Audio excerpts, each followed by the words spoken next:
Hi guys, so if you saw my video from last week, you saw that I shared just my salon experience with you guys and everything that I got done that I could remember off the top of my head.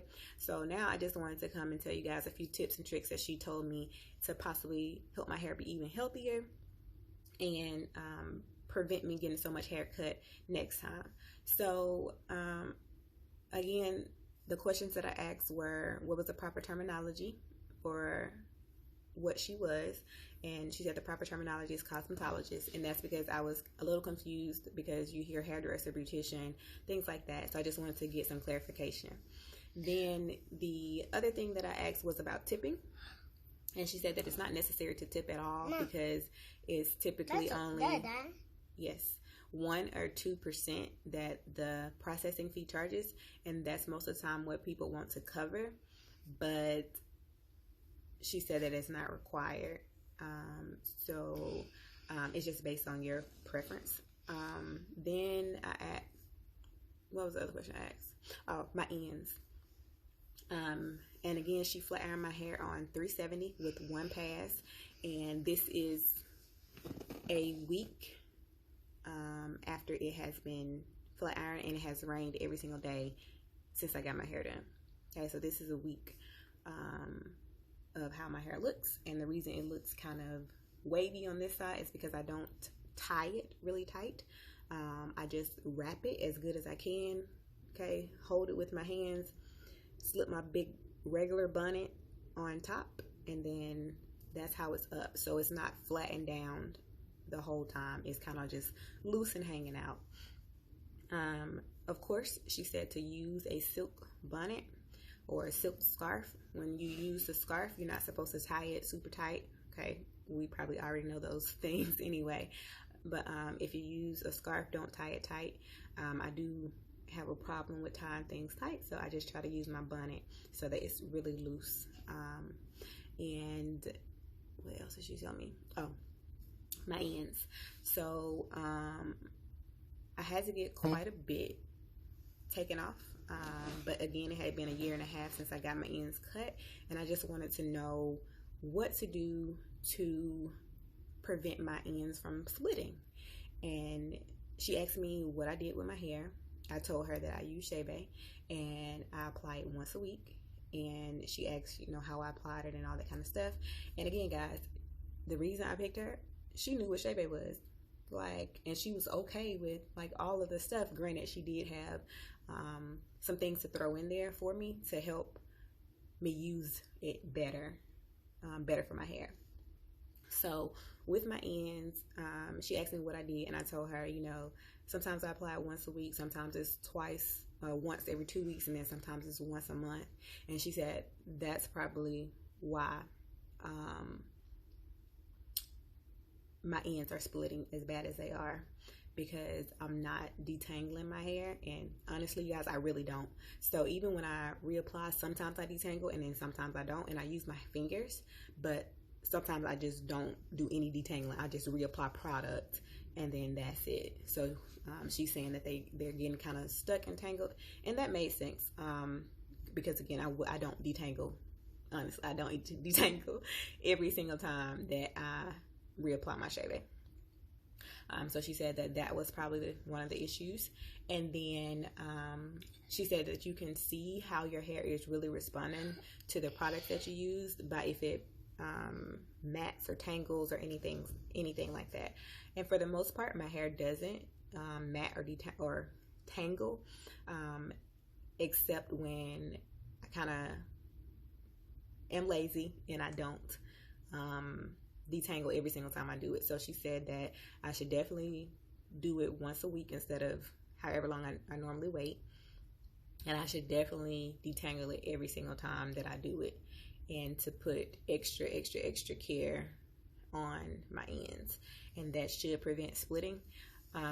So if you guys were like me and only looked at your hair or really did it maybe once a month, that may be the cause of your split ends. Also, I don't know if you guys noticed, but this year was when I did the journey. Ever since I started chebe, I get about 1 inch of growth a month. Sometimes it's a little bit more, sometimes it may be a tad bit less, but I was pretty much averaging an inch a month of growth. And then this year, in May of this year, I started noticing that my hair had kind of hit a plateau. Granted, it did still grow a little bit. It just wasn't that inch a month, because if it had grew an inch a month, I would have had a lot more hair. So it kind of stopped growing really at about May. And I kind of knew what it was at first, because in May is when I started, trying some different regular looking styles with the powder chebe. And I thought, well, maybe that's it. Maybe I'm manipulating my hair too much. But I was like, that's probably not it, because I only manipulated it still once a week. I just did a style instead of just braiding it. So then I decided to, I was thinking of what else it could possibly be. And I was like, okay, maybe it's me starting my new business. And I was like, that's stress, and I'm probably stressing a lot about it. And I was like, that's probably definitely a factor, because it started in May. My business started in April. I stopped noticing growth in May. And I didn't really notice anymore for the rest of the year, honestly. Even up until now, I still haven't really noticed. But I admit that I am stressed. With a lot going on, and a lot going on still, not just with the business, but just everyday things. So I think stress was a huge factor in my growth, or my stunt of growth. And she agreed as well that it could definitely be stress. And then she also asked me about my diet, and had I had any sudden changes or anything like that, or if I'm on any vitamins or anything like that. And I was like, well, yeah, my diet's changed, and it changed in April. Was it April? Yes, it was April. We decided to try to go plant-based, whole food plant-based diet. And when we switched, we were still kind of in the learning process of what to eat, what not to eat, things like that. And so she said that's probably another huge thing, because she said every time you make a dramatic change in your diet, it affects your hair. And it affects your hair normally first. Or one of the first things that it does is affect your hair. And it takes your hair a minute, longer than a minute, of course, but a little while to adjust to your changes. And she was saying that I may have lost some of the nutrients that I was getting through my other diet when I switched, because now my diet, or when I switched, my diet wasn't well balanced, because we were still trying to figure it out. So she was saying that dramatic change is what kind of shocked my hair. And so my hair has to readjust to what I'm trying to do. And so she was like, it should start to maintain again. I was like, well, we switched diets again. And we have switched diets a few times throughout the course of the year. So she was saying that my hair, every time I switch or have a dramatic shift in what I do or what I eat, your hair gets shocked. And so then it'll try to readjust to what you're doing and things like that. So she suggested taking some herbs, natural herbs, and maybe drinking some natural teas and things like that. And so that's what I plan to do. Try to just get a well-balanced diet, of course. Take some natural herbs of things that I'm possibly missing and things like that. What else did she suggest? She also, she's cool with me not washing my hair. She said the only thing, because I was asking her what her opinion was, because I know that she knows how to grow hair, and I just want to know what's the best thing to do with what I'm already doing. And she was saying, I think just to maintain my ends, because I'm good with moisture. She said definitely don't put anything on my scalp. I haven't been doing that anyway. But because she said sometimes it'll clog the pores and then cause infections and things like that.